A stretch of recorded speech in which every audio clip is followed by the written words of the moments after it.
Hello students, myself Professor Anil Kumar and I'll be discussing the topics of operating system concepts in Linux. तो जो आज हम topic study करेंगे वो हम करेंगे what is an operating system, functions of operating system, उसके बाद needs and services of operating system and types of operating system. तो ये जो सारे टॉपिक्स हैं ये आपके सिलेबस में सेक्शन ए में हैं, तो हम इनको डिस्कस करेंगे आज। सबसे पहले what is an operating system, कि ऑपरेटिंग सिस्टम होता क्या है। तो ऑपरेटिंग सिस्टम जनरली जो आप यूज़ करते हो, सबसे ज़्यादा आप यूज़ करते हो विंडोज़, उसके अलावा आपने लाइनक्स सुना होगा या आपने एंड्रॉयड तो ज़रूर सुना होगा जो आप मोबाइल्स में यूज़ करते हो, या iOS। ठीक है, तो ये जो हमारे लैपटॉप्स में यूज़ होते हैं विंडोज़ या मैकबुक, अगर आपने सुनी होगी तो उसका मैसिंटोश ऑपरेटिंग सिस्टम होता है। उसके बाद लाइनक्स ये भी आपके डेस्कटॉप ऑपरेटिंग सिस्टम है। उसके बाद एंड्रॉयड आपके मोबाइल में, और iOS आपका ये भी आईफोन का आपका ऑपरेटिंग सिस्टम होता है। तो जनरली ऑपरेटिंग सिस्टम का मतलब क्या है, वो एक स्पेशल प्रोग्राम है, प्रोग्राम जिसे हम सेट ऑफ इंस्ट्रक्शंस बोलते हैं। ये स्पेशल प्रोग्राम आप कह सकते हो which act as a intermediary, मतलब जो इन बिटवीन रहता है between the user of a computer and computer hardware. कहने का मतलब क्या है कि आपका कंप्यूटर हार्डवेयर में जैसे आपके पास CPU है, मेमोरी है, आपका ग्राफिक्स कार्ड है, कीबोर्ड है, जो भी आपके पास पेरिफेरल डिवाइसेस है, जो भी आपके पास हार्डवेयर है, उस हार्डवेयर से आप अल्टीमेटली काम करवाना चाहते हो कुछ ना कुछ, तो वो काम आप डायरेक्टली नहीं करवा सकते अपने कंप्यूटर से। मतलब आपको उसको कुछ बताना पड़ता है, तो उसको बताने के लिए आप कह सकते हो कि आपने बीच में इंटरमीडिएटर एक बंदा रखा होता है जिसको हम बोलते हैं ऑपरेटिंग सिस्टम। इसके ऊपर आपका यूज़र होता है, यूज़र आपका ऑपरेटिंग सिस्टम के साथ बात करता रहता है, और ऑपरेटिंग सिस्टम जो है आपके एक्शंस को, जो भी आप काम करवाना चाहते हो वो CPU या मेमोरी से करवा लेता है। तो मेनली ऑपरेटिंग सिस्टम के दो ही गोल होते हैं कि एक तो यूज़र के प्रोग्राम को एग्जीक्यूट करना और उसकी प्रॉब्लम्स को आसान ढंग से जो है सॉल्व करना। जो कंप्यूटर का हार्डवेयर है मेनली हम उसको ही एफिशिएंट मैनर, मतलब अच्छी ढंग से यूज़ करने की कोशिश करते हैं with the help of operating system. इसे आप फर्स्ट प्रोग्राम भी कह सकते हो। ये सबसे पहला प्रोग्राम है जो आपके कंप्यूटर में लोड होता है। इसे हम कंट्रोल प्रोग्राम भी बोल देते हैं, क्योंकि आपके पूरे के पूरे सिस्टम को कंट्रोल यही करता है कि अगर आपके कंप्यूटर में कोई गलती हो या कुछ प्रॉब्लम अगर आपके कंप्यूटर में आते हैं तो आपको एरर मैसेजेस वगैरह देता है, तो इसको हम कंट्रोल प्रोग्राम भी बोलते हैं। इसकी डेफिनेशन की अगर आप बात करोगे तो इसको बोलेंगे हम it is an integrated set of. Integrated set of मतलब कि जो जुड़े हुए हैं, आपस में जुड़े हुए कुछ प्रोग्राम्स आपने इकट्ठे कर लिए, उनकी हेल्प से आप अपने हार्डवेयर को यूज़ करने की कोशिश करते हो। हार्डवेयर में आपका processor, memory, input output devices, communication devices आप बोल सकते हो। तो सारे के सारे कंप्यूटर को या सारे के सारे सिस्टम को कौन मैनेज करता है? आपका ऑपरेटिंग सिस्टम। इसे हम प्लेटफॉर्म भी बोल देते हैं कई बार, कि it act as a platform for application program. आपने देखा होगा जब भी आप कंप्यूटर सबसे पहले खरीदते हो, सबसे पहले आपको उसमें विंडोज़ लोड करनी पड़ती है, जो हम नॉर्मल भाषा में बोलते हैं, या आपको ऑपरेटिंग सिस्टम लोड करना पड़ता है। उसके बाद ही उसके ऊपर आप एप्लीकेशन प्रोग्राम्स को जो है वो इंस्टॉल कर सकते हो। ऐसा नहीं है कि आप without operating system directly application program को इंस्टॉल कर सको। तो आप ऐसा भी बोल सकते हो कि ये प्लेटफॉर्म की तरह बिहेव करता है फॉर एप्लीकेशन प्रोग्राम्स। उसके बाद जो कंप्यूटर सिस्टम के कंपोनेंट्स की बात की जाती है कि आपके पास कंप्यूटर में मेनली क्या क्या होता है, तो आपके पास सबसे पहले हार्डवेयर है जो हमने बात कर ली है। उसके बाद ऑपरेटिंग सिस्टम होता है जो आपको अलाउ करता है कि आप हार्डवेयर को यूज़ कर सको with the help of application program. आप यूज़र की तरह बिहेव करते हो, मतलब आप एक यूज़र हो। यूज़र में आप पीपल, लोगों को भी गिन सकते हो, किसी मशीन को भी गिन सकते हो, या किसी और कंप्यूटर को भी कह सकते हो। एप्लीकेशन प्रोग्राम्स होते हैं जो आपने स्पेशली कुछ पर्टिकुलर प्रॉब्लम्स को सॉल्व करने के लिए बनाए होते हैं, जैसे कि आपका कंपाइलर है, डाटाबेस है, वीडियो गेम्स हैं, या कुछ बिजनेस प्रोग्राम आपने यूज़ कर रखे हैं, तो वो सारे एप्लीकेशन प्रोग्राम आते हैं। सिंपल एग्जांपल, जैसे आप पेंट यूज़ करते हो तो वो एक अलग एप्लीकेशन प्रोग्राम है। फोटोशॉप आप यूज़ करते हो वो अलग एक एप्लीकेशन प्रोग्राम है, इसकी एप्लीकेशन अलग है, इसका काम करना क्या काम करेगा इसका अलग डेफिनेशन है। आपके पास MS वर्ड होता है, इसका काम अलग है, एक्सेल का अलग काम है। तो ये सारे एप्लीकेशन प्रोग्राम्स होते हैं। तो ये जनरल सा आप डायग्रामेटिकली बोल सकते हो कि आप रिप्रेजेंट करते हैं हम। तो सबसे पहले कंप्यूटर हार्डवेयर आता है, उसके ऊपर ऑपरेटिंग सिस्टम है, ऑपरेटिंग सिस्टम के ऊपर आप सारे एप्लीकेशन प्रोग्राम को जो है इंस्टॉल करते हो। उसके बाद अलग अलग यूजर्स जो है इसको यूज़ कर सकते हैं। उसके बाद आपके ऑपरेटिंग सिस्टम की आती है डेफिनेशंस। डेफिनेशंस मतलब क्या है कि आप इसको क्या क्या बोल सकते हो। जैसे हमने पहले बात की, इसको हम कंट्रोल प्रोग्राम भी बोल सकते हैं, क्योंकि ये सारे के सारे एंटायर आपका जो भी इनपुट आउटपुट डिवाइसेस है या एंटायर आपके पास हार्डवेयर है, उस सभी को ये कंट्रोल करता है, इसलिए इसको हम कंट्रोल प्रोग्राम भी बोलते हैं। ये आपके प्रोग्राम्स के एग्जीक्यूशन को भी कंट्रोल करता है और इनपुट आउटपुट डिवाइसेस के ऑपरेशंस को भी। कई जगह हम इसको कर्नल भी बोलते हैं, क्योंकि ये एक ही प्रोग्राम है जो हमेशा रन होता रहता है, चाहे आपकी एप्लीकेशन कोई रन हो रही हो या नहीं हो रही हो, पर आपका ऑपरेटिंग सिस्टम जो है हमेशा ये रन होता रहता है। उसके बाद इसको हम रिसोर्स मैनेजर भी बोल सकते हैं। रिसोर्स का मतलब है कि कोई भी चीज़ जो आपका जिसको आप यूज़ करते हो, चाहे आप मेमोरी ले लो, आप प्रोसेसर ले लो, प्रोसेसर मतलब एक्चुअल CPU जिसको हम बोलते हैं, i3 i5 जो भी आप यूज़ करते हो। उसके बाद आपकी मेमोरी में आपकी मेन मेमोरी, आपकी सेकेंडरी मेमोरी आ जाती है, प्रिंटर्स, इनपुट आउटपुट डिवाइसेस, ये सारे के सारे जो भी चीज़ें जिनको भी आप यूज़ करते हैं उनको हम रिसोर्सेज वर्ड यूज़ कर लेते हैं एक सिंपल। तो जो आपका ऑपरेटिंग सिस्टम है वही रिस्पॉन्सिबल होता है कि प्रोसेसर किस किस को देना है, मेमोरी किस किस को देनी है। आप खुद ही देखिए आपके ऑपरेटिंग सिस्टम में बहुत सारे programs at a time run होते रहते हैं, तो कौन सी मेमोरी किसको कब मिलेगी, कितनी मेमोरी मिलेगी, किसको आपने प्रिंटर देना है, किसको बाद में देना है, पहले देना है, वो सारी चीज़ें जो है आपका रिसोर्स मैनेजर करता रहता है। अब होता क्या है कि आपके ऑपरेटिंग सिस्टम में बहुत सारे यूज़र्स जो हैं वो लॉग इन करते हैं, या आप बोल सकते हो कि बहुत सारे एप्लीकेशन प्रोग्राम्स जो हैं वो यूज़ करते हैं, पर आपके पास CPU तो एक ही है। मतलब यूज़र आपके पास मल्टीपल हो सकते हैं, या आप इनको एप्लीकेशन अगर गिनना चाहते हो तो आप एप्लीकेशन गिन लो कि आपके पास एप्लीकेशंस तो बहुत ज़्यादा हैं। आप यहाँ पे जैसे अभी मैं ये पावर पॉइंट भी चला रहा हूँ, अभी मैं ये पेन को भी यूज़ कर रहा हूँ, तो सारे के सारे CPU को यूज़ कर रहे हैं। तो किसको CPU कितनी देर के लिए कब देना है, कैसे प्रायोरिटी देनी है, अगर इनमें कोई आपस में झगड़ा हो गया कि मुझे CPU पहले चाहिए या मुझे पहले चाहिए, तो उसको रिजॉल्व कैसे करना है, ये सारा काम आपका CPU का आपका ऑपरेटिंग सिस्टम का होता है। तो जो रिसोर्स मैनेजर की तरह ये देखता रहता है कि कौन रिसोर्स को यूज़ कर रहा है, ठीक है, कब तक उसने उसको यूज़ किया, उसकी सारी अकाउंटिंग इन्फॉर्मेशन रखता है कि कितनी देर के लिए कौन से रिसोर्स को कौन सी एप्लीकेशन ने या कौन से यूज़र ने कब तक यूज़ किया था। अगर कोई कॉन्फ्लिक्ट्स आ जाएं तो उनको भी ये रिजॉल्व करता है। ये आपका ऑपरेटिंग सिस्टम के सारे फंक्शंस हो गए। नॉर्मली जो ऑपरेटिंग सिस्टम है वो रिसोर्स मैनेजमेंट जो है वो दो ढंग से करता है, या टाइम को यूज़ करके, टाइम मल्टीप्लेक्सिंग को यूज़ करके। टाइम मल्टीप्लेक्सिंग का मतलब है कि इतनी देर के लिए एक एप्लीकेशन को दे दिया, मतलब पहले 5 मिनट के लिए एप्लीकेशन 1 को दे दिया, दूसरे 5 मिनट के लिए एप्लीकेशन 2 को दे दिया। आप इस तरह से इसको समझ सकते हो। वैसे ये मिनट्स में नहीं होगा, मिली सेकेंड या बहुत सारे नैनो सेकेंड्स में ये वैल्यू होती है। उसके बाद आपकी स्पेस कम्प्लेक्सिटी मल्टीप्लेक्सिंग को आप यूज़ करके जो है रिसोर्सेज को मैनेज कर सकते हो। इसका मतलब क्या होता है कि आपका कुछ ऐसा रिसोर्स है जो शेयरेबल है। जैसे आपकी हार्ड डिस्क की मेमोरी है तो वो शेयरेबल है, आपने कुछ पोर्शन किसी और को दे दिया, कुछ स्पेस किसी और को दे दी, तो इस तरह भी आप रिसोर्सेज को मैनेज जो है वो कर सकते हो। उसके बाद आते हैं आपके फंक्शंस ऑफ ऑपरेटिंग सिस्टम, कि आपका ऑपरेटिंग सिस्टम कौन कौन से फंक्शंस परफॉर्म करता है। तो बेसिकली या ब्रॉडली आप ये वाले फंक्शंस बोल सकते हो कि ये वाले फंक्शंस जो है आपका ऑपरेटिंग सिस्टम परफॉर्म करता है। हम इनको 1 बाय 1 देख लेते हैं। सबसे पहले हम बात करते हैं प्रोसेस मैनेजमेंट की। तो जो प्रोसेस है ये आपका बोल सकते हो स्मॉलेस्ट यूनिट है किसी प्रोग्राम की। आप ये हम फर्दर आगे पढ़ेंगे। जैसे आप कोई भी एप्लीकेशन प्रोग्राम चला रहे हो तो उसको हम जब वो अंडर एग्जीक्यूशन होता है तो उसको हम प्रोसेस बोल देते हैं। तो किसी प्रोसेस को क्रिएट करना, उसको डिलीट कर देना, उसको सस्पेंड करना, सस्पेंड मतलब थोड़ी देर के लिए उसको रोक देना है। रिज्यूम जब उसको रोका था तो जहाँ पे उसने काम छोड़ा था वहीं से उसका काम दोबारा शुरू करवाना, या आपस में प्रोसेसेस, दो प्रोसेस ने आपस में बात करनी है तो कम्युनिकेशन है, या एक प्रोसेस के बाद दूसरा प्रोसेस की एक प्रोसेस जैसे P1 अगर कुछ काम कर रहा है तो इसकी डिपेंडेंसी P2 पे है, तो इसको आपस में बोलते हैं प्रोसेस सिंक्रोनाइजेशन, कि आपस में वो दोनों सेम पेज पे काम करते रहें। ऐसा ना हो कि ये अपना काम करके पहले आगे भाग जाए, ये पीछे रह जाए। आप इस तरह से इसको समझ सकते हो। उसके बाद प्रोसेस को मैनेज करने के लिए ऑपरेटिंग सिस्टम के पास कुछ कंपोनेंट्स होते हैं। तो वो कौन कौन से कंपोनेंट हैं? सबसे पहले आपके पास है ट्रैफिक कंट्रोलर।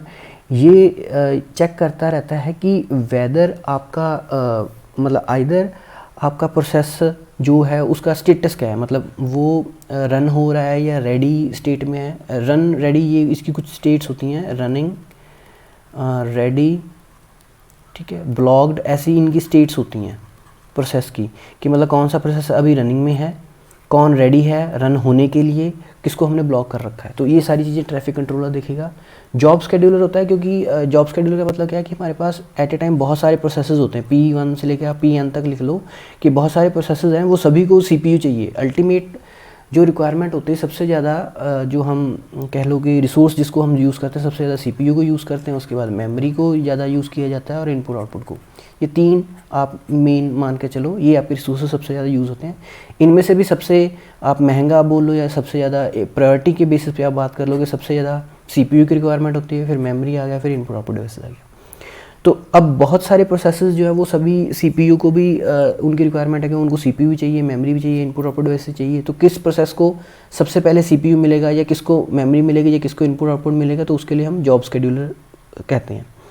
प्रोसेस शेड्यूलर आपका कौन सा प्रोसेस को हमने सिलेक्ट करना है। वैसे अगर इसकी बिल्कुल डिटेल में आपने जाना है, जॉब शेड्यूलर का मतलब क्या है, आपके हार्ड डिस्क में बहुत सारे प्रोग्राम्स होते हैं, यहाँ से कौन सा प्रोग्राम मेन मेमोरी में आएगा, उसके लिए हमने जॉब शेड्यूलर का यूज़ करना है। और मेन मेमोरी से कौन सा प्रोसेस को CPU मिलेगा, उसे हम बोलते हैं प्रोसेस शेड्यूलर।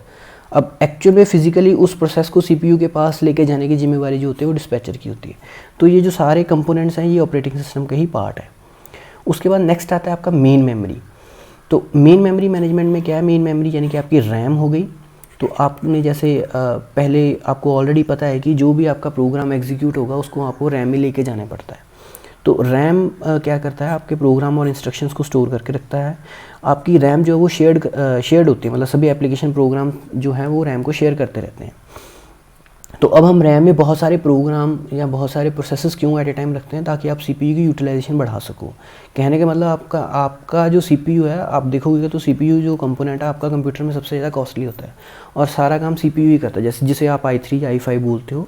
तो आपका जो प्रोसेसर है जो CPU है, तो आप क्या चाहते हो कि आप CPU को ज़्यादा से ज़्यादा यूज़ कर सको। तो उसको ज़्यादा से ज़्यादा यूज़ करना, उसको हम बोलते हैं यूटिलाइजेशन, कि उसको आपने फ्री नहीं रहने देना। तो जब आप लाइन में आपने बहुत सारे प्रोग्राम लगा के रखे हैं या प्रोसेस लगा के रखे हैं, तो एक प्रोसेस जब एग्जीक्यूट होगा तो दूसरे की बारी आ जाएगी, फिर तीसरा तैयार रहेगा, तो उससे आपका CPU जो है फ्री नहीं रहता।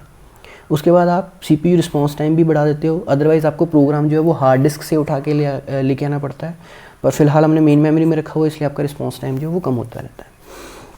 तो मेन मेमोरी मैनेजमेंट में आप करते क्या हो, आप ये देखते हो कि कौन सी मेमोरी किसने यूज़ कर रखी है, ठीक है, कौन से प्रोसेस को मेमोरी मिलेगी, किसको हमने एलोकेट करनी मेमोरी, या किससे आपने मेमोरी वापस लेनी है। मेमोरी वापस लेनी यानी कि जब आपका प्रोसेस एग्जीक्यूट हो गया, उसका काम खत्म हो गया, तो उसको मेन मेमोरी से बाहर भी निकालना है, तो वो आपका डी एलोकेटिंग।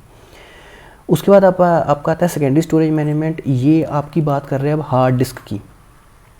तो हार्ड डिस्क या आपकी जो सेकेंडरी स्टोरेज है, तो उसमें भी आपको फ्री स्पेस आपने ध्यान रखनी होती है कि आपके पास कितनी स्पेस फ्री है, ठीक है। आपको स्टोरेज किसको देनी है, मतलब कितनी फाइल, किस फाइल को कितनी मेमोरी दे रखी है, ठीक है, या नया प्रोग्राम है तो उसको कहाँ पे स्टोर करना है। उसका डिस्क शेड्यूलिंग का मतलब होता है कि आपका जैसे ये डिस्क है, तो आपका ये वाला पहले आप डाटा एक्सेस करना चाहते हो, फिर अगले वाला, तो ये वाला। अब आप देखोगे कि पहले आपने इसको एक सीक्वेंस में जाना है, यानी कि मान लो आप यहाँ पे इसको आप क्लॉकवाइज मान लो, तो पहले इसको असेस करेंगे, फिर इसको, तो ये एक शेड्यूल हो गया। अगर आप बोलोगे कि इसको एंटी क्लॉकवाइज असेस करना है, तो वो दूसरा शेड्यूल हो गया। तो ये एक्चुअल शेड्यूलिंग तो नहीं है, एक्चुअल शेड्यूलिंग तो फर्स्ट कम फर्स्ट सर्व होती हैं या इस तरह की होती हैं, तो वो हम आगे इसको डिटेल में देखेंगे। अब उसके बाद जो नेक्स्ट आपका फंक्शन होता है वो आपका आएगा फाइल मैनेजमेंट।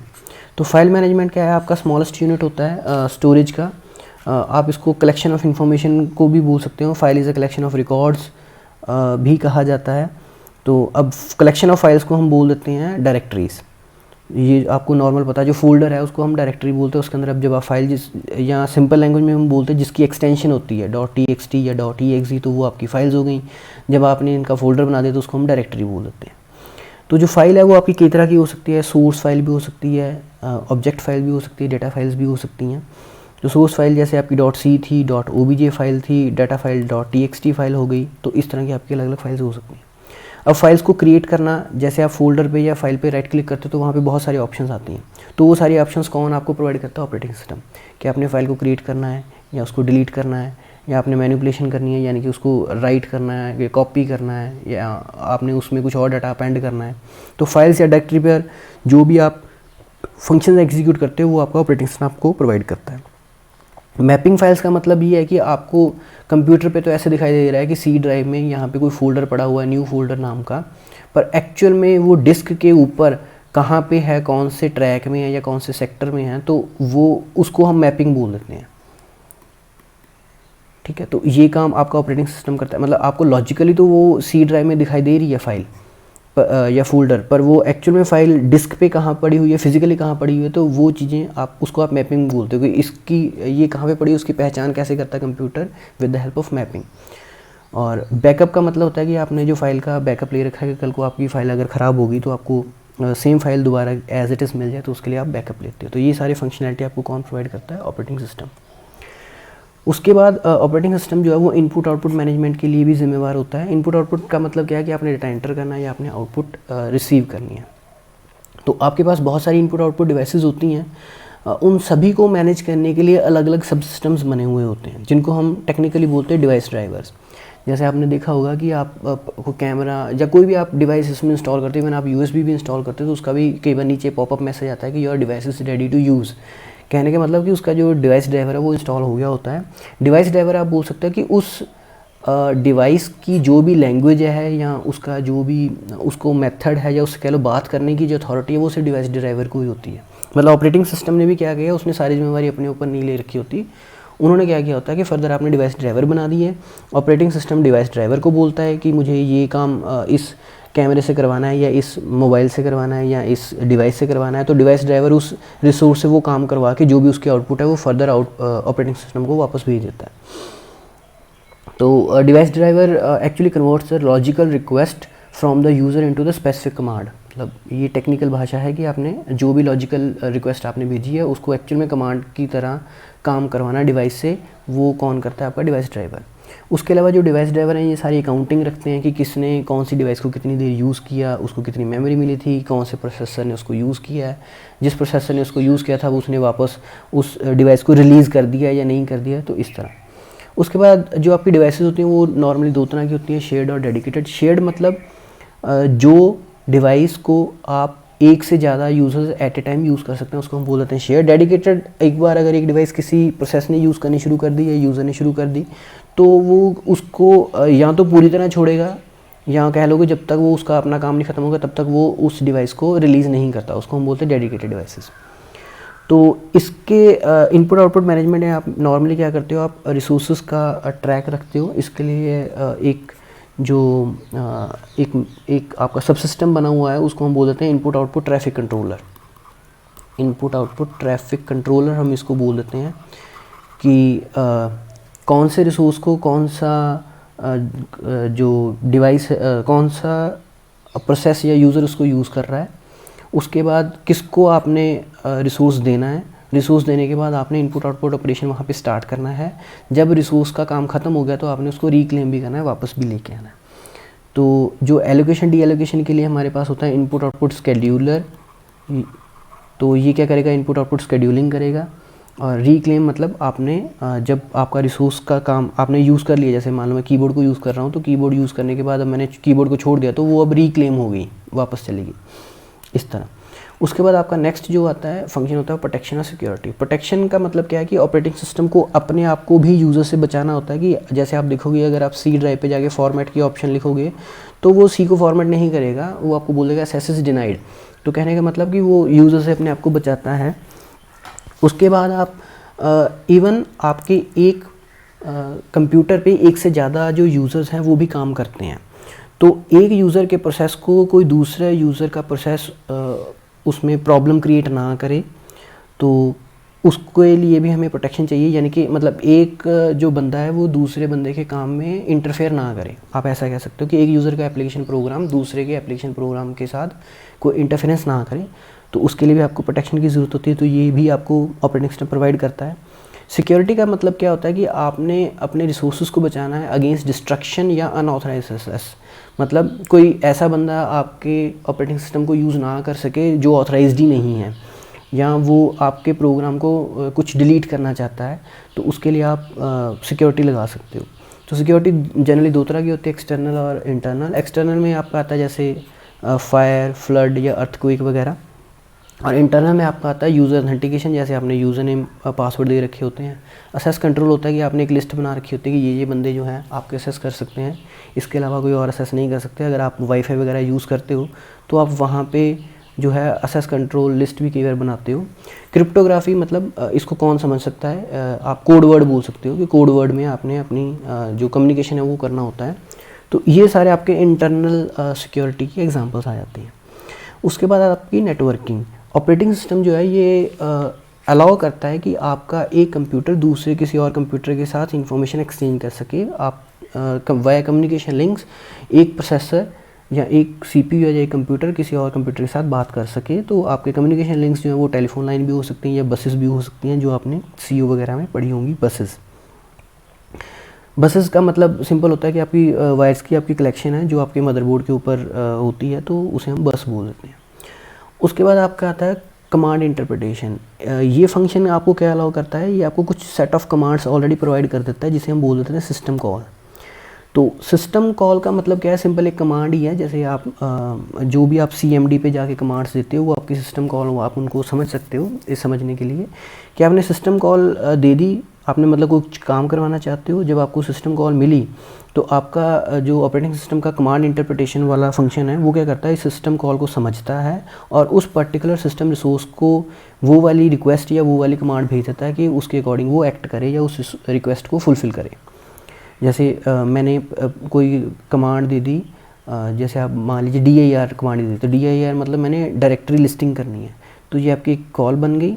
इसको आपका कमांड इंटरप्रेटर समझेगा और डिस्क के ऊपर जो भी आपकी डायरेक्टरीज या फाइल्स होंगी उनको आपको लिस्ट कर देगा। मतलब आपने ये रिक्वेस्ट भेजी, आपकी रिक्वेस्ट ये फुलफिल होगी।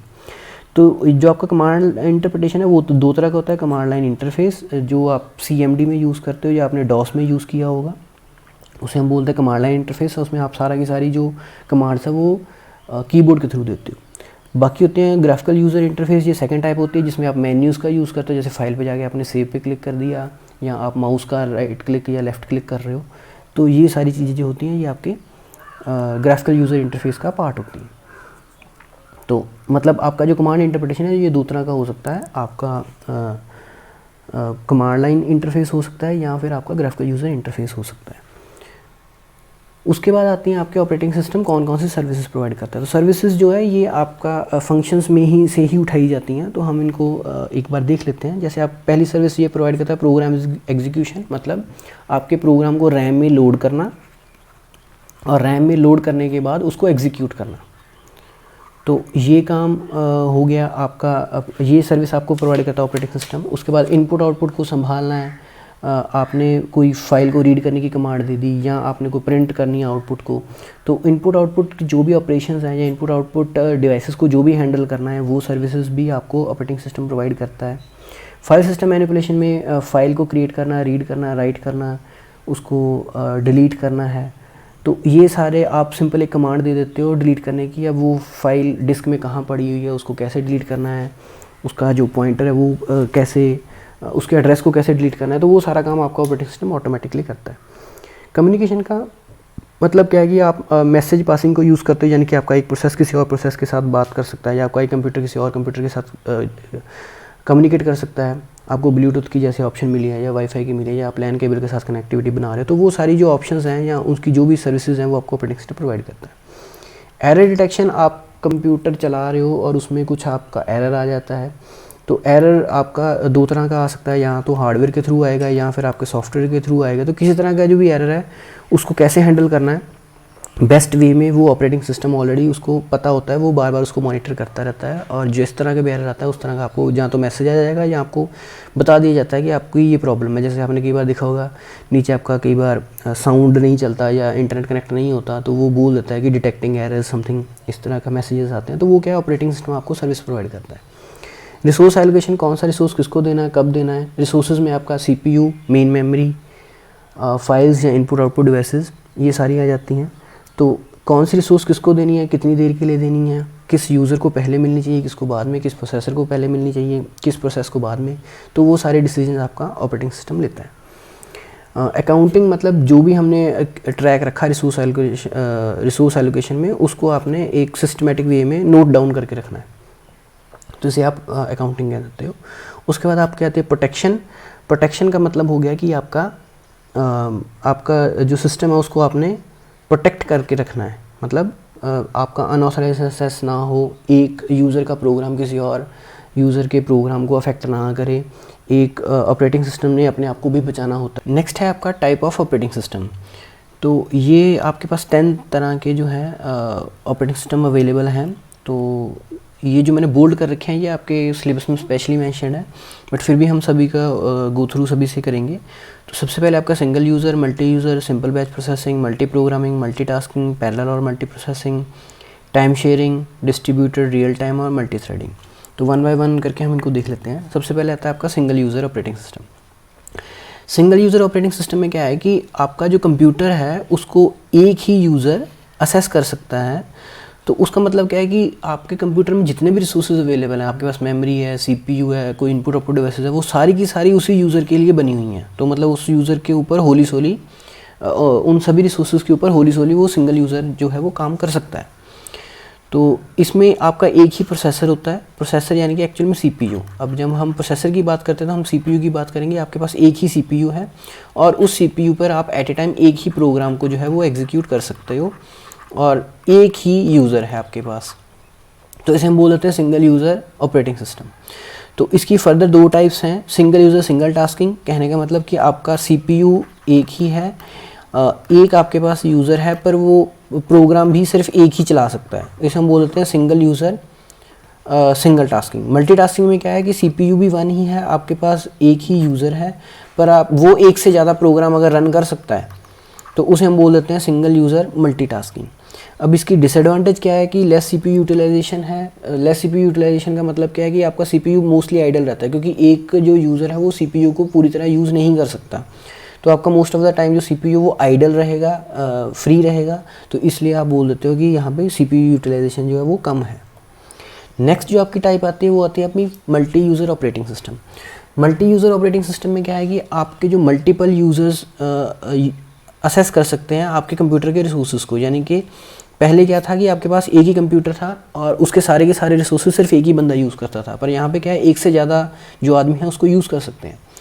तो इसमें आपका मेनली क्या बनता है, आपका क्लाइंट सर्वर आर्किटेक्चर बनता है। तो इसमें होता है क्या है कि आपका एक मेन फ्रेम कंप्यूटर लगा होता है जो सर्वर की तरह बिहेव करता है। इस मेन फ्रेम के साथ आपके बहुत सारे पर्सनल कंप्यूटर्स जो हैं वो अटैच होते हैं।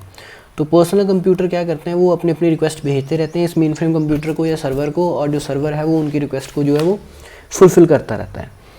तो इनकी जो एग्ज़ाम्पल है वो आप Unix multi user operating system में आप यूनिक्स इसकी एक एग्ज़ाम्पल है, और सिंगल यूज़र में हम एग्ज़ाम्पल मिस कर गए थे, इसकी आपकी आएगी MS-DOS।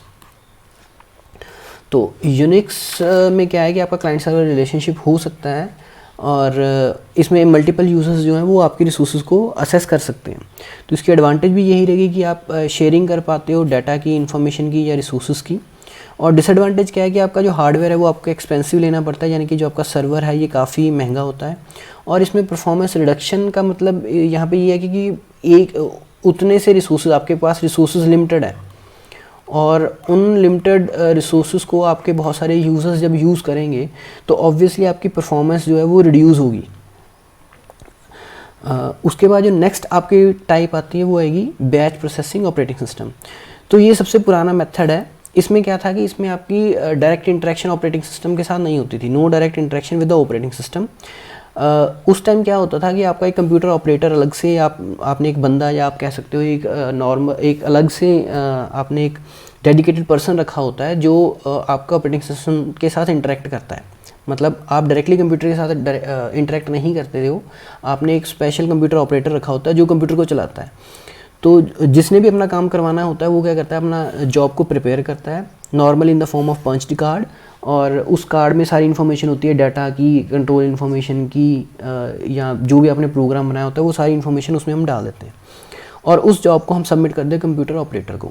कंप्यूटर ऑपरेटर क्या करता है कि उसको सीपीयू से वो सारी जॉब्स, अब जैसे मैंने ये एक जॉब बनाई है, बहुत सारे यूज़र्स जो हैं वो जॉब्स बना के उसको देंगे, जॉब 1 2 लेके, जैसे आप मान लो कि जॉब N, बहुत सारी जॉब्स जो हैं वो बना के हम कंप्यूटर ऑपरेटर को दे देंगे। तो कंप्यूटर ऑपरेटर क्या करता है, ये सारी जॉब्स को इकट्ठा एग्जीक्यूट कर देता है और उनसे जो आउटपुट आती है उनको रिटर्न कर देता है जिस बंदे ने जो प्रोग्राम या जो जॉब उसने सबमिट की होती है।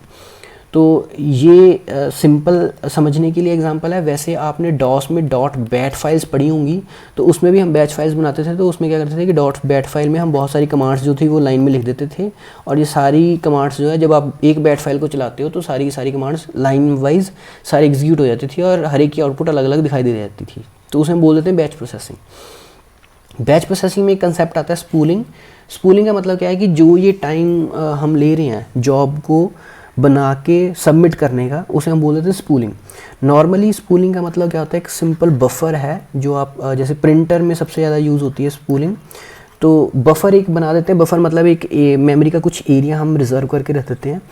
तो जैसे भी प्रिंटर को हमने कोई कमांड दे दी 100 पेजेस की, तो मान लो 1 से लेकर 100 पेज उस बफर में हमने डाल दिया। अब जो प्रिंटर है उसकी स्पीड स्लो है, तो प्रिंटर क्या करता है, पहले पेज को उठा लेगा, फिर दूसरे को, फिर तीसरे को, वो अपना काम करता रहेगा, और जो बाकी की मेमोरी है वो ऑपरेटिंग सिस्टम कहीं और यूज़ कर सकता है। तो इस मेथड को, यानी कि इस बफर में टेम्परेरीली आप स्टोरेज जो करते हो किसी स्लो डिवाइस के लिए, उसे हम बोल देते हैं स्पूलिंग। अब बैच प्रोसेसिंग का जो आपकी एडवांटेज क्या थी, लिटिल इंटरेक्शन की, आपकी इंटरेक्शन बहुत कम करने की आपको ज़रूरत होती है कि आपने अपना काम दे दिया, वो खुद ब खुद कंप्यूटर ऑपरेटर उसको एग्जीक्यूट करेगा और आपको आउटपुट प्रोवाइड कर देगा। पर डिसएडवांटेज क्या है इसकी, हाई टर्न अराउंड टाइम, मतलब जैसे जॉब 1 है और जॉब n है, तो जॉब n का नंबर कब आएगा, जब ये सारी जो जॉब्स हैं ये एग्जीक्यूट हो जाएगी। पहले जॉब 1 एग्जीक्यूट होगी, फिर 3, फिर 4, अप टिल n की बारी आएगी। तो इसके हिसाब से आपका टर्न अराउंड टाइम बढ़ गया। टर्न अराउंड टाइम मतलब जॉब n सबमिट तो इसी टाइम पे हुआ था, मतलब 9 बजे ही हुआ था। अब इसका नंबर बाई चांस 3 बजे आता है और ये 3:30 बजे इसका काम ख़त्म होता है, तो इसको 6.5 घंटे लग गए काम ख़त्म करने के लिए, जबकि इसका सबमिशन टाइम क्या था, 9 बजे का। तो इसलिए आपका टर्न अराउंड टाइम क्या है, आपका बढ़ गया। टर्न अराउंड टाइम का मतलब होता है कि कब आपने जॉब एक्चुअल में सबमिट की और कब उसकी एग्जीक्यूशन कंप्लीट हुई, तो उसके डिफरेंस को हम टर्न अराउंड टाइम बोल देते हैं। नेक्स्ट आपका आता है मल्टी प्रोग्रामिंग ऑपरेटिंग सिस्टम। तो मल्टी प्रोग्रामिंग ऑपरेटिंग सिस्टम में क्या है, अब देखिए यहाँ पे मल्टीपल यूज़र्स हैं, यूज़र्स भी मल्टीपल हो गए, हर यूज़र मल्टीपल प्रोग्राम्स को भी एग्जीक्यूट कर रहा है, और सीपीयू आपके पास सिर्फ एक है, तो इसे हम बोल देते हैं मल्टी प्रोग्रामिंग। तो मल्टीपल अभी ये आप कंफ्यूज अगर उसमें सिंगल यूज़र में होंगे, तो उसमें लिखा था सिंगल यूज़र मल्टीटास्किंग, मतलब एक ही यूज़र एक से ज़्यादा काम कर रहा है, और सीपीयू वहाँ पे एक था। यहाँ पे क्या है, यूज़र भी ज़्यादा हो गए, प्रोग्राम भी ज़्यादा हो गए, और सीपीयू एक ही है। तो ये हम कैसे करते हैं, हम क्या करते हैं, मेन मेमोरी में बहुत सारे प्रोसेसेस को रख लेते हैं। मतलब मैंने जैसे आपको पहले भी बताया था कि आपके यहाँ पे हार्ड डिस्क होती है, यहाँ पे प्रोग्राम होते हैं, जब इसको हम लोड कर देते हैं रैम में, और उसके बाद ये सीपीयू जो है ये इनको एग्जीक्यूट करता है। तो इसकी टर्मिनोलॉजी होती है कि यहाँ तक इसको बोल देते हैं जॉब, फिर यहाँ पे वो प्रोसेस बन जाता है, सीपीयू उस प्रोसेस को एग्जीक्यूट करता रहता है। तो हम बहुत सारे प्रोसेसेस जो हैं यहाँ पे रैम में रख देते हैं। तो पहले जैसे रैम ने सीपीयू ने P1 को एग्जीक्यूट किया थोड़ी देर के लिए, अब P1 को कुछ प्रिंटिंग के लिए काम करवाना है, तो वो प्रिंटर के पास चला जाएगा, उतनी देर सीपीयू जो है वो P2 को एग्जीक्यूट कर लेगा। इसी तरह फिर जब P2 किसी और कोई और काम करने चला जाएगा, किसी इनपुट आउटपुट डिवाइस को यूज़ करना चला जाएगा, तो फिर वो P3 को सीपीयू मिल जाएगा। तो होता क्या है कि आपके बहुत सारे प्रोसेसेस मेन मेमोरी में पड़े होते हैं, और सीपीयू बार बार स्विच करता रहता है इनके बीच में। तो वो इतनी तेज़ी से स्विच करता है कि आपको लगता है कि आपका सारे प्रोग्राम जो एट ए टाइम वो एग्जीक्यूट हो रहे हैं। तो इसलिए आप इसको मल्टी प्रोग्राम बोलते हो। जैसे आपने सेम कंप्यूटर पे एक्सेल शीट भी खोल रखी है, कुछ आप डाउनलोडिंग भी कर रहे हो, कुछ आप अपलोडिंग भी कर रहे हो, तो वो सारे काम मल्टीपल आप इकट्ठे करते रहते हो। अब ये जो प्रोसेसेस होते हैं इनको हम दो टाइप्स में बांटते हैं, सीपीयू बाउंड और input output bound. CPU bound वो प्रोसेसेस होंगे जिनमें कैलकुलेशंस ज़्यादा होंगी, मतलब जिनमें कैलकुलेशंस या लॉजिकल ऑपरेशंस ज़्यादा होंगे, उनको हम बोलते हैं सीपीयू बाउंड। मतलब सीपीयू के साथ बंधा हुआ, जो सीपीयू का ज़्यादा टाइम यूज़ करेगा उसको हम बोलते हैं सीपीयू बाउंड। और जो वाला आपका प्रोसेस ज़्यादा इनपुट आउटपुट को यूज़ करेगा उसे हम बोलते हैं इनपुट आउटपुट बाउंड। जैसे आपने मान लो कोई प्रिंटिंग का काम दे दिया, तो उसमें सारा काम इनपुट आउटपुट बाउंड का ही है, सीपीयू का कुछ ज़्यादा काम नहीं है। अब मल्टी प्रोग्रामिंग का ये मतलब नहीं है कि आपके मल्टीपल प्रोग्राम सेम टाइम पे एग्जीक्यूट करें। इसका मतलब ये होता है कि आपके बहुत सारे प्रोग्राम जो हैं वो सीपीयू के लिए अवेलेबल है, और सीपीयू फ्री नहीं बैठेगा, ठीक है। उसको हमेशा एक ना एक प्रोग्राम रैम में मिल जाएगा, और वो उसको मतलब हमेशा एग्जीक्यूट करने के लिए कोई ना कोई प्रोग्राम रैम में अवेलेबल होगा। अब मल्टी प्रोग्रामिंग को करने के लिए हमारे पास कुछ स्पेशल रिक्वायरमेंट्स होती हैं कि मतलब हमारी क्या नीड्स हैं कि हम या कह लो कि हमारे पास क्या क्या चीज़ें होनी चाहिए कि अगर आप मल्टी प्रोग्रामिंग करना चाहते हो। तो सबसे पहले आपके पास लार्ज मेमोरी, यानी कि आपके पास रैम का साइज़ ज़्यादा होना चाहिए। मेमोरी प्रोटेक्शन होनी चाहिए, क्योंकि बहुत सारे प्रोसेसेस आप रैम में लोड करोगे तो वो प्रोग्राम एक दूसरे को इंटरफेयर ना करें। उसके बाद जॉब स्टेटस प्रिजर्वेशन का मतलब क्या है कि जब आपका प्रोग्राम, क्योंकि यहाँ पे अभी स्टेजेस हैं कि प्रोग्राम रैम में पड़ा हुआ है तो उसको बोल देते हैं रेडी, कि वो रेडी है। अगर जो प्रोग्राम है वो सीपीयू को मिल गया तो उसको हम बोल देते हैं रनिंग, कि वो जो प्रोग्राम है वो रनिंग स्टेट में है। और अगर वो प्रोग्राम जो इनपुट आउटपुट प्रोसेस के से काम करवाने के लिए गया है तो उसे हम बोल देते हैं ब्लॉक्ड। तो ये कुछ हम जॉब स्टेटस लगा देते हैं कि एक प्रोसेस रेडी स्टेट में है तो इट मीन्स वो रैम में पड़ा है, अगर रनिंग स्टेट में है तो इट मीन्स वो CPU में पड़ा है, अगर वो ब्लॉक्ड स्टेट में है तो इट मीन्स वो किसी इनपुट आउटपुट से काम करवाने अपना गया है। उसके बाद जो नेक्स्ट रिक्वायरमेंट होती है प्रॉपर जॉब मिक्स, मतलब अगर आपने सारे के सारी जो प्रोसेसेस है वो CPU बाउंड ही डाल दी, तब भी आपकी मल्टी प्रोग्रामिंग अच्छे ढंग से नहीं होगी, क्योंकि सभी को CPU चाहिए, उनको इनपुट आउटपुट करने जाना ही नहीं है। तो उस केस में आपका जो मल्टी प्रोग्रामिंग वो सही वो डिग्रेड हो जाएगी। अगर आप सारा का सारा इनपुट आउटपुट बाउंड प्रोसेसेस डाल देते हो तो क्या है कि आपका इनपुट आउटपुट डिवाइसेस तो आपकी जो फ्री नहीं रहेंगी, पर आपका CPU फ्री बैठा रहेगा। तो इट मीन्स अगर आपको मल्टी प्रोग्रामिंग करनी है तो आपको इन दोनों का मिक्सचर जो है वो प्रोग्राम जो है वो सबमिट होने चाहिए।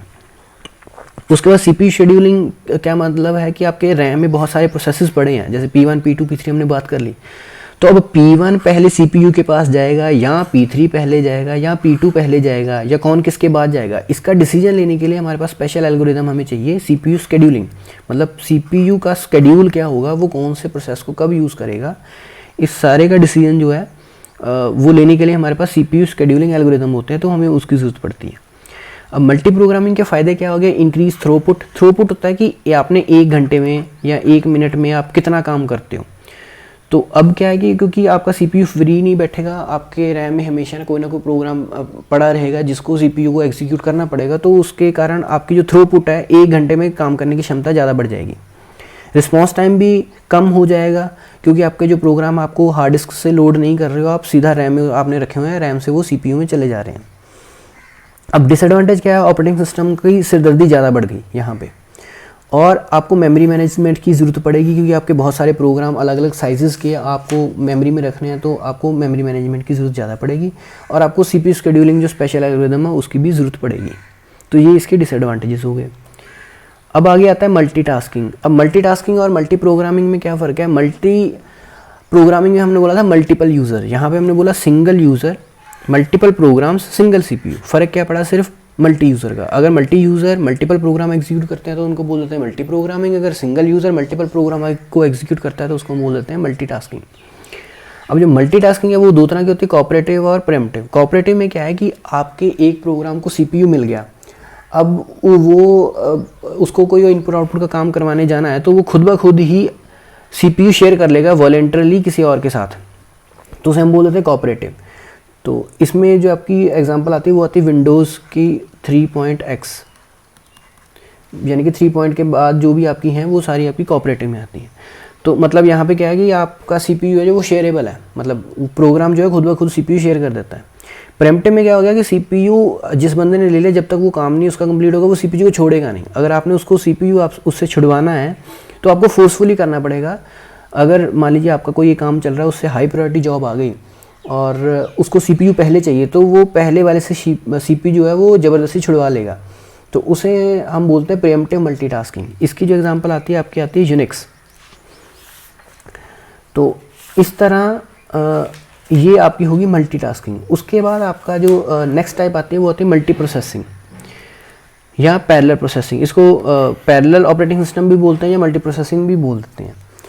तो इसमें क्या है कि आपके पास एक से ज़्यादा CPU होते हैं, मतलब आपके पास CPU ही एक से ज़्यादा हो गए। मान लीजिए जैसे i3 के आपका ड्यूअल कोर पढ़ते हो या आपने ड्यूअल कोर सुना होगा, तो आपकी एक से ज़्यादा कोर्स होगी, तो एक और अलग से काम करती दूसरी भी अलग से काम कर सकते हैं। तो आप उसको समझ सकते हो यहाँ पे कि आपके एक से ज़्यादा CPU हैं।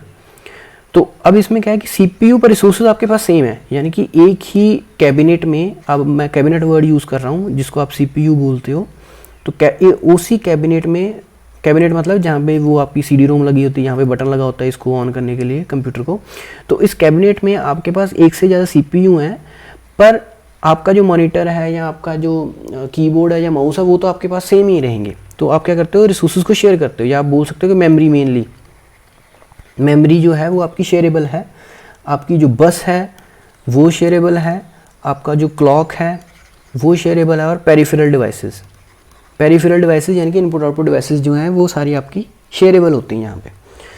तो ये क्या करते हैं कि अब आपका जो इंडिपेंडेंट प्रोग्राम्स, मतलब यानी कि 2 अलग अलग प्रोग्राम P1 और P2, ये दोनों CPU 1 और CPU 2 के पास अलग अलग एग्जीक्यूट हो सकते हैं या फिर आपका P1 में अगर 1 से लेके 100 तक के इंस्ट्रक्शन है तो 1 से लेके 50 तक CPU 1 एग्जीक्यूट कर सकता है और 51 से लेके 100 तक जो इंस्ट्रक्शन है वो CPU 2 एग्जीक्यूट कर सकता है। तो आप सेम टाइम पे यानी कि दोनों CPU आपके काम कर सकते हैं। अब इसकी भी दो फर्दर टाइप्स हैं, आपकी सिमेट्रिक है और एसिमेट्रिक है। सिमेट्रिक में क्या है कि आपका पेयर टू पेयर रिलेशनशिप है। कहने का मतलब क्या है कि आपका एक प्रोसेस जो है वो दूसरे के साथ बात कर सकता है, दोनों के पास अपनी अपनी कॉपी होती है ऑपरेटिंग सिस्टम की, पर वो एक दूसरे के ऊपर जो है वो अपना ऑर्डर नहीं चला सकते, मतलब दोनों बराबर हैं। तो दोनों का जो है वो आपका लोड इक्वल रहता है यहाँ पे, मतलब दोनों के पास सेम लोड रहेगा, ठीक है। एसिमेट्रिक में क्या है कि आपका मास्टर स्लेव रिलेशनशिप है। तो इसमें क्या है कि आपका जो एक प्रोसेसर है वो दूसरे जो आपका एक सीपीयू है वो दूसरे सीपीयू को कंट्रोल करेगा, या आपका जो एक प्रोसेसर है उसको हम मास्टर बोल देंगे, वो इंस्ट्रक्शन देगा अपने स्लेव को, और स्लेव जो है वो उसके पास predefined set of task है, मतलब जो मास्टर के काम जो हैं वो अलग होंगे, स्लेव के काम जो अलग होंगे। तो मास्टर जो है वो इनको असाइन करेगा काम, और स्लेव जो है वो काम करेगा। जैसे मान लीजिए स्लेव 1 का काम कुछ और है, स्लेव 2 का काम, मान लीजिए स्लेव 1 जो है प्रिंटिंग के लिए रिस्पॉन्सिबल है, स्लेव 2 जो है वो डाउनलोडिंग के लिए रिस्पॉन्सिबल है। तो अगर प्रिंटिंग का काम आ गया तो स्लेव ने मास्टर ने स्लेव 1 को दे देना, अगर डाउनलोडिंग का काम आ गया तो उसने स्लेव 2 को दे देना। तो आप इस तरह समझ सकते हो कि दोनों के जो काम है वो डिफरेंट है। पर यहाँ पे क्या था कि दोनों जो सीपीयू थे या दोनों प्रोसेसर थे वो सेम तरह का काम कर सकते थे।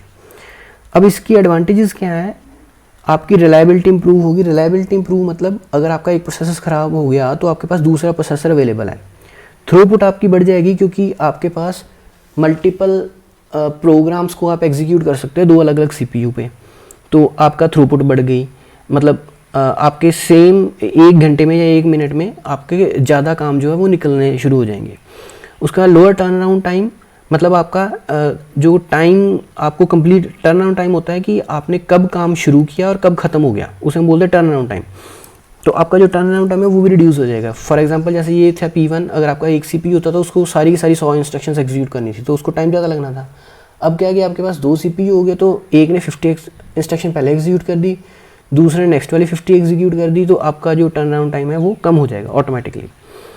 डिसएडवांटेज क्या है इसका, एक्सपेंसिव है क्योंकि अभी आपके पास 2 CPU आपको खरीदने पड़ेंगे। आपको एक स्पेशल सोफिस्टिकेटेड मतलब बहुत ज़्यादा एक्सपीरियंस्ड और बहुत बढ़िया ऑपरेटिंग सिस्टम चाहिए जो कि 2 प्रोसेसर में आपस में कोऑर्डिनेशन बना के रख सके। उसके बाद आपको मेमोरी जो है वो भी इसमें ज़्यादा चाहिए। नेक्स्ट आता है आपका time sharing operating system. Time sharing operating system में क्या है कि आप जो रिसोर्सेज एलोकेट करते हो वो आप करते हो बेस्ड ऑन टाइम। मतलब आपने क्या किया कि आपके पास बहुत सारे रिसोर्सेज हैं, वही सेम मेमोरी CPU आपके पास सेम है, तो आपने जो CPU मेनली हम जो बात करते हैं वो CPU की बात करते हैं बार बार, कि जो आपने CPU देना है वो आप टाइम के बेस पे दे देते हो। तो आपको इसको इम्प्लीमेंट करने के लिए, टाइम शेयरिंग को इम्प्लीमेंट करने के लिए आप मल्टी प्रोग्रामिंग का भी यूज़ करते हो और स्पेशल CPU शेड्यूलिंग एल्गोरिथम्स का यूज़ करते हो। तो आप जो टाइम देते हो, मतलब आपने 10-10 सेकंड मान लीजिए सबको दे दिए, 2-2 सेकंड दे दिए या मिली सेकंड दे दिए, तो वो जो टाइम फ्रेम आपने दिया उसको हम बोलते हैं टेक्निकली टाइम स्लाइस या टाइम स्लॉट या क्वांटम बोल देते हैं। तो जब आपका CPU किसी एक प्रोसेस को मिल गया तो वो CPU को कब छोड़ेगा, उसके 3 ही कंडीशंस हैं। यहाँ तो आपको जो टाइम मिला था, आपको 10 सेकंड मिले थे तो आपका 10 सेकंड कंप्लीट हो गए तब आप CPU छोड़ दोगे, या आपको इन बिटवीन कहीं किसी और इनपुट आउटपुट डिवाइस से काम करवाना है तब आपका प्रोसेस जो है वो CPU को छोड़ देगा, या फिर आपका 10 सेकंड का टाइम फ्रेम मिला था पर आपका काम जो 2 सेकंड में कंप्लीट हो गया तो आप जो है CPU को खुद वॉलंटरली छोड़ दोगे। तो जो आपका प्रोसेस है वो इन 3 कंडीशंस में ही CPU को रिलीज़ करता है। अब टाइम शेयरिंग में जो प्रोसेसेस हैं उनकी तीन तरह की स्टेट्स हमने यहाँ पे यूज़ करते हैं। रनिंग, जब आपका CPU को आपका प्रोसेसर जो है वो CPU को यूज़ कर रहा है। रेडी, जब वो रैम में बैठा हुआ है। ब्लॉक्ड, जब वो इनपुट आउटपुट डिवाइस की वेट कर रहा है। तो ये आपकी 3 तरह की स्टेट्स हो सकती हैं टाइम शेयरिंग में। अब इसकी भी रिक्वायरमेंट्स सेम आपकी मल्टी प्रोग्रामिंग की तरह रहेंगी कि आपको मेमोरी ज़्यादा चाहिए, मेमोरी आपस में प्रोटेक्शन चाहिए, क्योंकि बहुत सारे प्रोग्राम जो आप लोड करके रखते हो रैम में तो वो एक दूसरे के प्रोग्राम में इंटरफेयर ना करें। आपको जॉब स्टेटस प्रिजर्वेशन रखनी पड़ती है कि आप पहले रनिंग में थे, अभी आप रेडी में हो या ब्लॉक्ड में हो, तो आपको कौन सी स्टेट में थे, क्योंकि आप मान लीजिए कि आप अपने प्रोग्राम को रन कर रहे हो, फिलहाल आपका प्रोग्राम रनिंग स्टेट में, अब आपको कोई इनपुट आउटपुट कराने जाना है तो आप ब्लॉक्ड स्टेट में चले गए। अब जब ब्लॉक्ड में गए तो वहाँ पे आपने कहाँ काम छोड़ा था, कितना किया था, आपको नेक्स्ट कहाँ पे जाना है, तो वो सारी चीज़ें जो है वो आपको सेव करके रखनी पड़ेगी। तो इसलिए जॉब स्टेटस प्रिजर्वेशन यहाँ पे बोलते हैं। और ये सारी को कंट्रोल करने के लिए हम आगे पढ़ेंगे, पीसीबी प्रोसेस कंट्रोल ब्लॉक पढ़ेंगे, तो वो इसमें जो है हेल्प करता है हमारी। उसके बाद स्पेशल सीपीयू आप एल्गोरिदम आपको यूज़ करना पड़ता है कोई ना कोई, मतलब क्योंकि आपके पास रैम में बहुत सारे प्रोसेसर्स हैं, तो किस प्रोसेस की बारी पहले आएगी किसकी बाद में आएगी, तो उसके लिए आपको सीपीयू शेड्यूलिंग एल्गोरिदम की ज़रूरत पड़ेगी। आपको एक अलार्म लॉक लगाना पड़ता है, या जो आपको इंटरप्ट भेजता रहेगा कि क्योंकि आपने टाइम स्लाइस यूज़ किया तो इतने टाइम के बाद दूसरे की बारी आएगी, तो आपको एक अलार्म सा जो लगाना पड़ेगा। Technically it will send the interrupt signal to the CPU after a time slice. Advantage इसकी क्या है कि आपका सीपीयू जो है का आइडल टाइम बहुत कम हो जाता है, क्योंकि आपके पास हमेशा कोई ना कोई प्रोग्राम पड़ा रहता है जिसको आप एग्जीक्यूट करना चाहते हो। नेक्स्ट जो आपकी टाइप आती है वो आती है डिस्ट्रीब्यूटेड ऑपरेटिंग सिस्टम। डिस्ट्रीब्यूटेड में क्या है कि आपके पास प्रोसेस अलग अलग है, प्रोसेसर आएगा यहाँ पे, कलेक्शन ऑफ प्रोसेसर हैं, मतलब बहुत सारे प्रोसेसर हैं, पर वो जियोग्राफिकली अलग अलग फिजिकल लोकेशन में है। मतलब अब मल्टी प्रोसेसर में हमने क्या पढ़ा था कि एक ही कैबिनेट में एक से ज़्यादा सीपीयू थे। अब यहाँ पे क्या है कि सीपीयू एक से ज़्यादा है पर वो अलग अलग जगह है। एक मान लीजिए एक लोकेशन 1 पे पड़ा है, एक लोकेशन 2 पे पड़ा है, तो सीपीयू आपके अलग अलग लोकेशन पे पड़े हैं, फिजिकली अलग अलग लोकेशंस पे पड़े हैं, तो उसे हम बोल देते हैं डिस्ट्रीब्यूटेड ऑपरेटिंग सिस्टम। इसमें क्या है कि आप काम जो है वो डिवाइड कर देते हो, आपस में जो प्रोसेसर होते हैं वो कम्युनिकेट करके एक दूसरे का काम जो वो कर सकते हैं, कम्युनिकेट करते हुए with the help of telephone lines या बसेस। अब यहाँ पे क्या चीज़ नोट करने वाली है, देखिए मल्टी प्रोसेसर में हमने पढ़ा था कि वो रिसोर्सेज को शेयर करते थे, मेमोरी को शेयर करते थे, क्लॉक को शेयर करते थे, पर यहाँ पे ये सारी चीज़ें जो है वो शेयर नहीं हो रही। अब जो प्रोसेसर आएगा यहाँ पे, प्रोसेसेस लिख हो गया गलती से, प्रोसेसर जो हैं इनको हम टेक्निकली या मतलब जब हम ये नेटवर्किंग में पढ़ेंगे नेक्स्ट ईयर, इनको हम नाम दे देते हैं अलग अलग। इसको हम बोलते हैं साइट बोल देते हैं, कोई साइट बोलेगा, कोई बोलेगा नोड, कोई बोलेगा होस्ट, कोई बोलेगा मशीन। मतलब एक साइट पे चले जाओगे, ये साइट 1 है, ये साइट 2 है, जैसे ये हरियाणा साइट होगी, ये गर्दी वाला साइट होगी, यहाँ पे ये होशियारपुर साइट होगी, या होस्ट बोल देंगे या मशीन बोल देंगे, चीज़ वही है, ठीक है। तो ये मतलब टर्मिनोलॉजी है। उसके बाद यूज़र जो आता है उसको नहीं पता होता कि यहाँ पे अलग अलग मल्टीपल मशीन्स पड़ी होती हैं, उसको ये लगता है कि मैं अपने कंप्यूटर पे काम कर रहा हूँ, पर उसका काम जो है वो डिवाइड हो जाता है अलग अलग प्रोसेसर पे। मतलब मान लीजिए मैंने यहाँ पे कुछ काम सबमिट किया, तो वो हो सकता है आधा काम ये कर दे, ये आधा काम कोई और कर दे, या कुछ डिस्ट्रीब्यूट हो जाए काम, पर मुझे ये लगेगा कि मुझे इसी कंप्यूटर पर मैं ये काम कर रहा हूँ। अब इसके जो है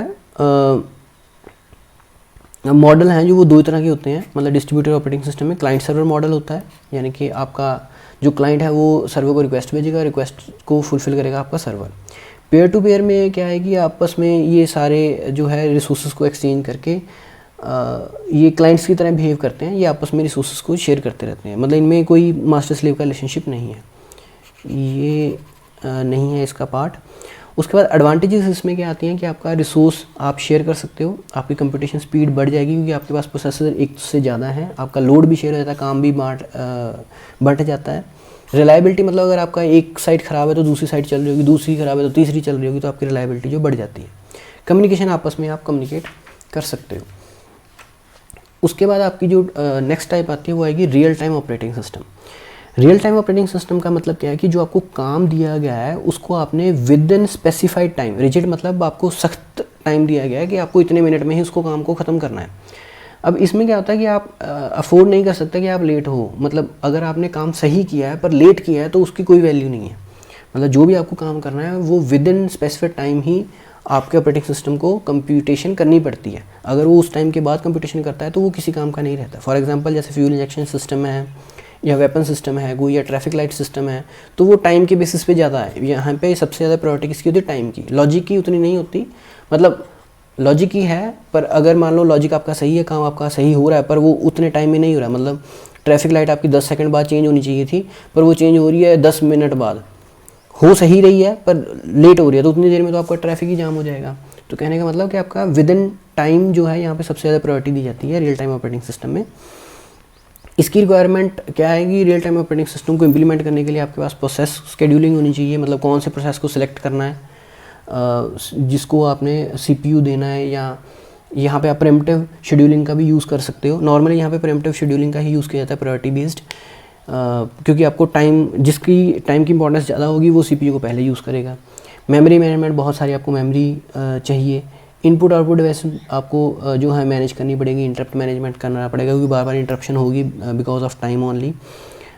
उसके बाद जो फाइल आपको फाइल में भी आपको यहाँ पे मेन कंसर्न क्या होगा कि आपकी फ़ाइल ज़्यादा से ज़्यादा जल्दी असेस हो सके।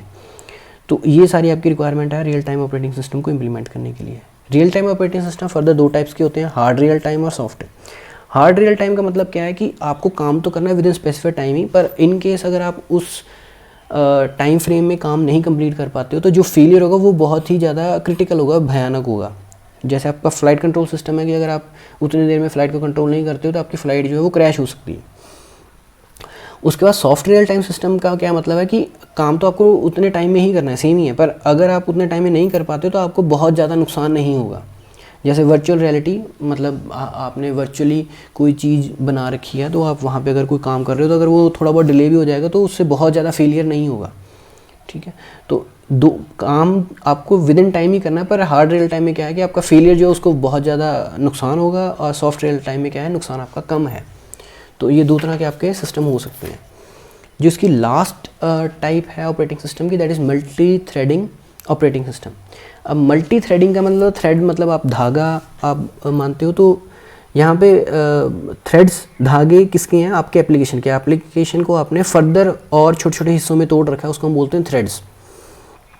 अब जो थ्रेड्स है वो एक साथ काम कर सकते हैं, कंकरेंटली काम कर सकते हैं। यानी कि मान लीजिए आप प्रोग्राम 1 है, इसका थ्रेड 1 बना दिया, T1 T2 T3 3 थ्रेड बना दिए, तो ये आपस में इंडिपेंडेंट है। ये अपना अलग काम कर सकता है, ये अलग काम कर सकता है, ये भी अलग काम कर सकता है।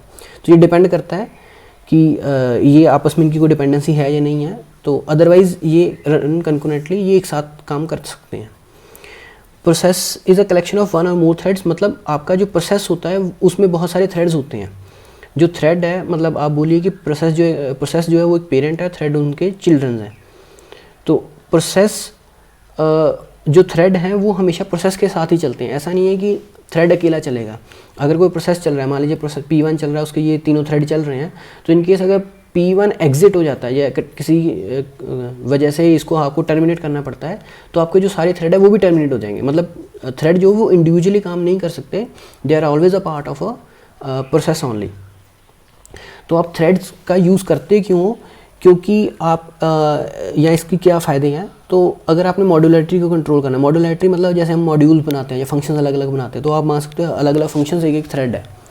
तो आपने अलग अलग फंक्शंस जिनकी टाइमिंग अलग अलग है काम करने की, या आप कह सकते हो कि ये तीनों सेम टाइम पे अपना अपना काम कर सकते हैं, तो उस केस में आप मल्टी थ्रेडिंग का यूज़ करते हो। अदरवाइज़ क्या है, अगर आप सीक्वेंस में इसको एग्जीक्यूट करोगे तो आपको टाइम ज़्यादा लगेगा। अगर ये सारे पैरेलली काम करना शुरू कर देंगे अपना अपना, तो आपका जो टाइम है वो कम हो जाएगा। तो आप इन 2 केसेस में जब आपने मॉड्यूलरिटी को कंट्रोल करना होता है या आपकी एप्लीकेशन रिलेटेड इवेंट्स की जो टाइमिंग है वो अलग अलग होती है, या उसको आपने कंट्रोल करना होता है, तब आप मल्टी थ्रेडिंग ऑपरेटिंग सिस्टम का यूज़ करते हो। अब इस केस में जो थ्रेड है, इसकी जो कंडीशंस हैं, जिसकी जो स्टेट्स हैं, ये थोड़ी सी अलग हैं। पहले आपने पढ़ी थी सिर्फ रेडी, रनिंग और ब्लॉक्ड। अब इसमें क्या है, रेडी सेम, जब आपके थ्रेड सारे के सारे रैम में लोडेड हैं। स्टैंड बाय का मतलब वो थ्रेड जिसको हमने सेलेक्ट कर लिया है CPU को भेजने के लिए। तो जब वो सिलेक्ट हो गया पर उसको अभी तक CPU नहीं मिला, तो उसे हम बोल देते हैं स्टैंड बाय। रनिंग, जब वो CPU को मिल चुका है। वेटिंग, जब वो उसको हमने ब्लॉक कर रखा है। वेटिंग यहाँ पे ब्लॉक वाली सिचुएशन है। वो ब्लॉक है या वो वेट कर रहा है किसी इनपुट आउटपुट का काम होने के लिए, या किसी सिंक्रोनाइजेशन के प्रोसेस की वेट कर रहा है वो, या सब सिस्टम अपने किसी थ्रेड को डायरेक्ट खुद ब खुद उसने अपने आप को सस्पेंड कर रखा है। मतलब वो किसी चीज़ की वेट कर रहा है सिंक्रोनाइजेशन की, या उसने अपने आप को खुद ब खुद सस्पेंड कर रखा है किसी कारण वश, या वो कोई ना कोई इनपुट आउटपुट की वेट कर रहा है। तो उस केस में हम बोलते हैं वेटिंग। अब वेटिंग, मान लीजिए अब आपका वेटिंग में है। अब ट्रांजिशन का मतलब क्या है कि thread enters the state after waiting. Waiting मतलब वो इनपुट आउटपुट, मान लीजिए वो किसी इनपुट आउटपुट की वेट कर रहा था काम होने के लिए। अब वो इनपुट आउटपुट की लाइन में तो लग गया, पर इनपुट आउटपुट जो है ये कोई और बंदा यूज़ कर रहा है।